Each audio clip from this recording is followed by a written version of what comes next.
MP साहब ने बताया कि ये जुमलों के सरताज, जुमलों के बादशाह आज दिल्ली से अपनी राजधानी से उठकर झारखंड में पहुंचे हैं, तो यहां पर मैं आप लोगों को याद दिलाना चाहता हूं कि झारखंड के लोग, जुझारू लोग हैं, अपनी अस्मिता को कायम रखने वाले लोग हैं, यहां पर आकर मोदी जी बात करते हैं, कटेंगे तो बटेंगे। ये मोदी जी ने हमारे देश की सेना को काटने का और बांटने का काम, देश की सुरक्षा के साथ खिलवाड़ किया। अग्निवीर जैसी योजना को देश के सेनाओं के ऊपर थोपने का काम किया है। हमारे देश की सेनाओं में रेगुलर सैनिक और अग्निवीर जैसे सैनिकों के बीच में एक खाई पैदा कर दी। हमारे देश के 1400 किलोमीटर के पाकिस्तान के बॉर्डर और 3800 किलोमीटर के चाइना के बॉर्डर और 6500 किलोमीटर की हमारी जो समुद्री सीमाएं हैं, उनको कमजोर करने का काम।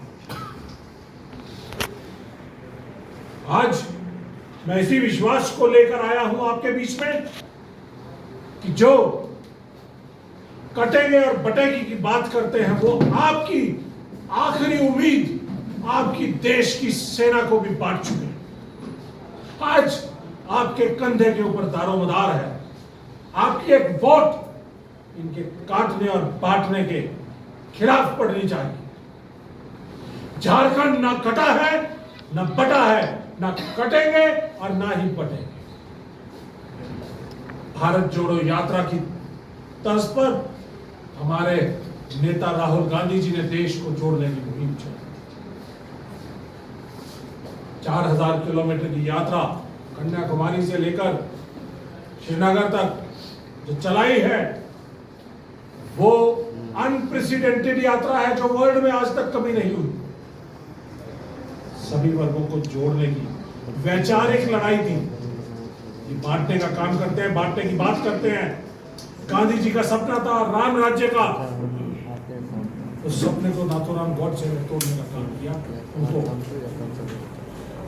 जिसके आदर्श नाथूराम गॉडसे हो सकते हैं, वो पार्टी कभी भी देश में संविधान का राज नहीं, देश में कभी आदिवासियों को, दलितों को, पिछड़ों को, ओबीसीज को उनकी इज्जत नहीं दे सकती। और माटी की बात करते हैं, ऐसे ही इन्होंने इस तरह का एक जुमला दिया सेना में, कहा कि जो भी 15 दिन से ज्यादा छुट्टी पे जाएगा वो किसी ना किसी सामाजिक संस्था, मतलब कि आरएसएस में जाकर काम करेगा। ये करने का काम किया इन्होंने। आपकी फौज को उसका राजनीतिकरण करने का काम किया, जिसको हमने रोका, इसके खिलाफ लड़ाई लड़ी। अग्निपथ योजना जिस तरह से लेके आए, हमारे साथ कुछ बच्चे यहाँ पर हैं, 1.5 लाख बच्चे अग्निपथ योजना लाने से पहले वो सिलेक्टेड थे। जून 2022 के अंदर जब ये योजना आई, 1.5 लाख बच्चे आर्मी, एयरफोर्स, नेवी के अंदर सिलेक्टेड थे, भावी सैनिक थे। उनको रातों रात एक तुगलकी फरमान से बेरोजगार कर दिया। कुछ बच्चे हैं, खड़े होंगे, मेरे बच्चे यहाँ पे हैं सर, ये बच्चे झारखंड के हैं। उन 1.5 लाख बच्चों में से 5000 बच्चे झारखंड के थे। इन झारखंड के बच्चों का, युवाओं का सपना तोड़ दिया देश की सेना में काम। ये है मोदी जी और ये है मोदी जी की सरकार। और आज जिस फौज पर आप फख्र करते हो, इस अग्निपथ योजना लाने के आड़ में 15 लाख की हमारी फौज आज सिर्फ 11 लाख की रह चुकी है। 4 लाख की हमारी फौज कम हो गई है। तो कैसे करेंगे हम अपनी देश की सुरक्षा? जैसा कि एमपी साहब ने बताया, इस बार चुनाव में जीतने के बाद, सरकार बनाने के बाद 100 दिन के अंदर 26 हमले हुए, 21 जवान घायल हुए, शहीद हुए, 47 हमारे सिविलियंस मारे गए। और अग्निवीर 20 अग्निवीर जो हमारे अभी तक शहीद हुए हैं, उनमें से कुछ लोगों ने, सिर्फ 4 ऐसे थे जो कि शहीद हुए, और उनको बाकी बचे हुए लोगों को तो शहीद का दर्जा भी नहीं। कहते हैं कि बुलेट वुंड से इनकी हत्या तो हो गई या डेथ हो गई, लेकिन उसको आज भी शहीद का दर्जा नहीं। यह है मोदी जी की सरकार।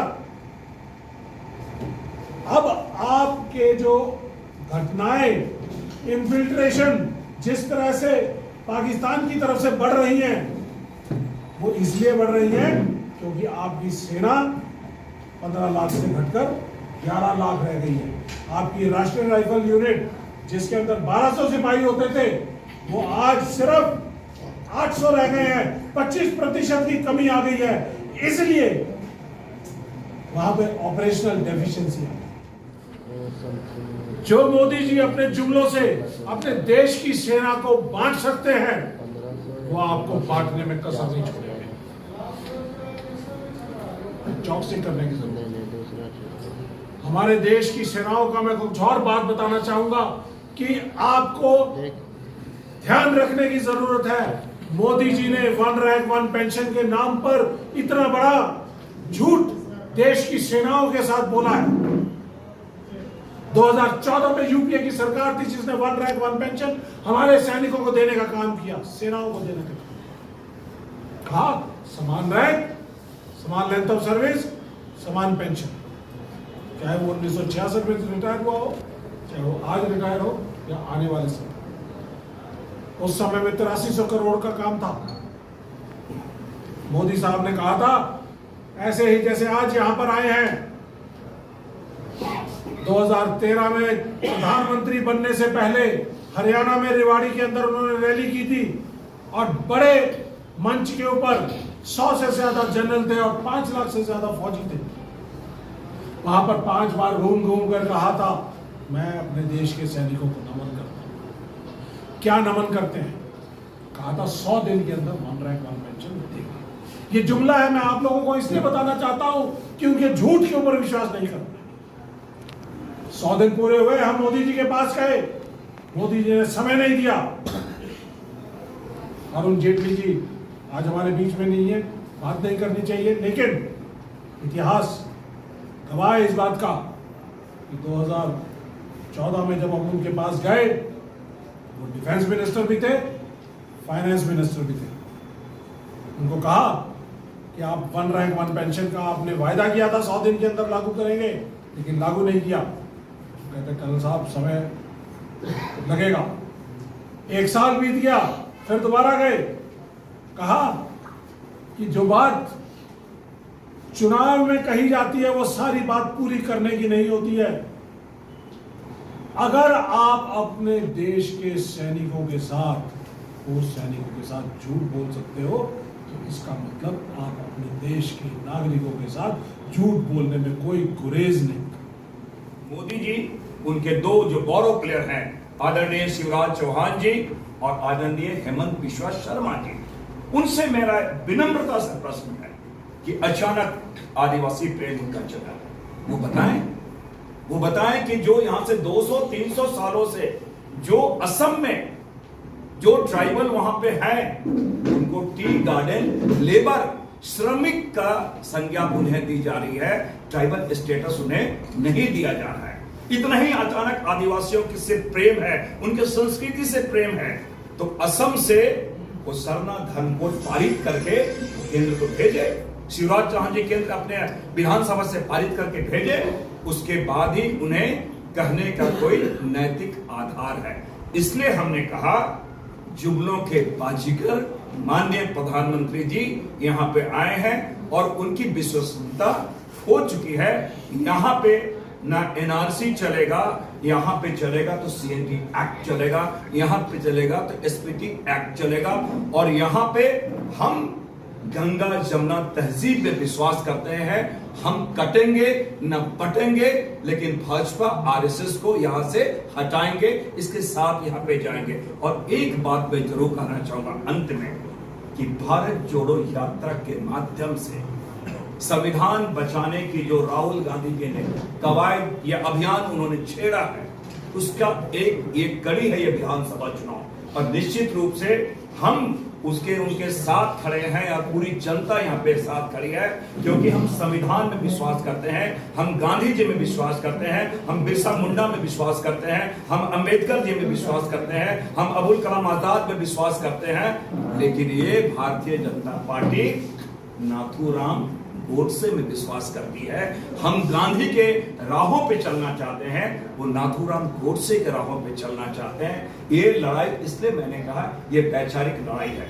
लेकिन मैं अंत में आपको स्पष्ट कर दूं कि जुमलों के जो बाजीगर है उनकी बाजीगरी यहाँ पे नहीं चलने वाली है। झारखंड की जनता उस जुमले को पहचान चुकी है। बहुत बहुत 20% भेजा, वो आज भी लंबित है। और वो हमें बात करते हैं, वो घड़ियाली आंसू बहा रहे ओबीसी के बारे में। इस दूसरी बात, उन्होंने एक बात और कही, पेपर लीक के बारे में उन्होंने बातें की। मैं थोड़ा स्मरण दिला दूं, कितने पेपर लीक हुए। अभी मैं खुद संसद का सदस्य हूं। नीट के बारे, नीट के जो पेपर लीक हुए, हमारे एलओपी, हमारे आदरणीय Rahul Gandhi ji leader of opposition ने चर्चा करने की मांग की। वो चर्चा नहीं कराई गई। हमने वहां पे स्थगन प्रस्ताव लाए, वो अस्वीकार कर दिए गए। काफी तो लोगों के दबाव, वो चर्चा ही नहीं करना चाहे। नीट की बात करें, यूजीसी की बात करें, एनईटी की बात करें, एनसीईटी की बात करें। और सबसे बड़ी बात, ये उनसे बताएं ये जोशी जी कौन है, वो बताएं तो सही। यूपीसी के चेयरमैन रिजाइन क्यों किया? तो इसलिए मैं आपको बतलाना चाहता हूं, कुपत कुपत रथ दौड़ता जो पथ निर्देशक हुआ है, लाज लजाती जिसकी कृति से धृति उपदेशक हुआ है, वो मोदी जाके आया ज्ञान दे रहे। इसलिए मैंने कहा ये जुमलों के बाजीगर हैं। एक बात और मैं कहना चाहूंगा, इन्होंने अभी एक बात कही है। इन्होंने कहा अचानक झारखंड को हम ये करेंगे वो करेंगे। मैं थोड़ा स्मरण दिलाना चाहूंगा, पिछली बार जब मोदी जी चुनाव में आए थे, उन्होंने वायदे किए थे, कोरबा, लोहरदगा, चतरा गया, रेलवे लाइन का क्या हुआ? आज बता दे क्या हुआ? कहीं कुछ नहीं है। दूसरी बात, उन्होंने इंजीनियरिंग कॉलेज की उन्होंने बातें की थी, औद्योगिक संस्थानों को उन्होंने बातें की है। आपको मैं दो बता दूं, NIELIT रांची और CIPET खूंटी, ये दो जगह के संस्थान है। और वो भी 6 साल 7 से इसके कोई परिसर नहीं है। ये तो इनके हालात हैं। साथ ही साथ सबसे बड़ी बात है, आदिवासियों की चिर परिचित मांग है, उनकी धार्मिक अस्मिता की बात, उनके धार्मिक पहचान की बात। वो लगातार इन बातों को कह रहे हैं कि हम प्रकृति के पुजारी हैं, हम सरना धर्मावलंबी हैं, हमारी भी जनगणना कॉलम में हमारी भी जनगणना हो। यहां से विधानसभा से पारित कर दी गई है, लेकिन आज भी वो लंबित है। वो तो आदिवासियों के अस्मिता से ही खिलवाड़ कर रहे हैं, उन्हें बनवासी कर रहे हैं। राहुल गांधी हमारे पहले देश के ऐसे व्यक्ति ने राष्ट्रीय पटल पे उन्होंने कहा देश के असली सबसे पुराने नागरिक कोई हैं तो वो आदिवासी है, वो बनवासी नहीं है। दूसरी बात, उन्होंने अभी कहा, राष्ट्रपति जी का उन्होंने अभी गुमला में उन्होंने संबोधन किया कि हम उन्हें सम्मान कर रहे हैं। मैं समझता हूं इससे बड़ी विडंबना नहीं हो सकती है कि संवैधानिक संस्थान के हेड, देश का प्रथम नागरिक, जो एक कस्टोडियन है कॉन्स्टिट्यूशन के और पार्लियामेंट के, जो कस्टोडियन है, उनको जो लोकतंत्र का सर्वोच्च मंदिर है, संसद के उद्घाटन में बुलाया तक नहीं चल रहा। और मैं उन्हें स्मरण दिलाना चाहता हूं, उन्हीं की सरकार, भारतीय जनता पार्टी की सरकार, शिवराज चौहान जी की जो सरकार है, वहां पर एक आदिवासी के मुंह पे मूत्र डाला जाता है। मैं ये स्मरण इसलिए दिला रहा हूं कि आदिवासियों के प्रति आपकी सोच क्या है। पहली बात तो उनके आप अस्तित्व को ही नकार रहे हैं। और एक बात